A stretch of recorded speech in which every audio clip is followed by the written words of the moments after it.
அடர்னக்ஸ் connectivity ஃபீச்சரும் இந்த Z8L வேரியண்ட்டுக்கு கொடுக்குறாங்க. அதோட பேட்சிங் இங்க பிளேஸ் பண்ணியிருக்காங்க. இந்த ஃபீச்சரை வித் 1 இயர் சப்ஸ்கிரிப்ஷனோட கொடுக்குறாங்க. அவுட் சைட் பார்க்கும்போதே தெரியுது பூட் ஸ்பேஸ் ரொம்ப பெருசாவே இருக்கும். டெயில்கேட் ஓபன் பண்ணி பூட் ஸ்பேஸ் எப்படி இருக்கு அப்படின்னு இந்த வண்டியில பார்க்கலாம். பூட் டோர் ரொம்ப ஹெவியாவே பண்ணிருக்காங்க. இன்டீரியர்ல ஃபுல்லா ஹார்ட் பிளாஸ்டிக் யூஸ் பண்ணிருக்காங்க. ஒரு குவாலிட்டியான ஹார்ட் பிளாஸ்டிக் சிஸ்டம் தான் இன்டீரியர்ல யூஸ் பண்ணிருக்காங்க.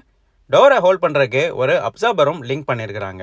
டோரோட லிவர் பொறுத்தவரையில ஒரு பிளாக் பினிஷ்ல தான் கொடுத்துருக்காங்க. ஸ்பேர் வீல் பொறுத்தவரையில வண்டியோட பாட்டம்ல தான் பிளேஸ் பண்ணிருக்காங்க. அதனால தான் இன்டீரியர்ல நமக்கு ஏகப்பட்ட ஸ்பேசியஸ் கிடைக்குது. சப்போஸ் நமக்கு அடிஷனலா லக்கேஜ் உள்ள வண்டியில் வைக்கணும்னா சீட் எல்லாம் ஃபோல்ட் பண்ணி தான் வைக்கிற மாதிரி கொடுத்துருக்காங்க. முக்கியமான சேஃப்டி ஃபீச்சரான சைல்டு சேஃப்டி லாக் ஃபீச்சரும் இங்க கொடுத்துருக்காங்க. சேஃப்டி வைஸ் எல்லாமே ப்ராப்பராகவே பண்ணியிருக்காங்க அப்படின்னு சொல்லலாம் இந்த ஸ்கார்பியோ என்ல. இம்பார்ட்டண்ட்டான சேஃப்டி ஃபீச்சர்ஸ் பொறுத்தவரையில் ஸ்கிப் பண்ணாமல் பேஸ் வேரியண்ட்லேருந்து டிஃபால்ட்டாக எல்லா வேரியண்ட்டுக்கும் கொடுக்குறாங்க. டபுள் டம் சீட்டிங் ஃபோல்டிங்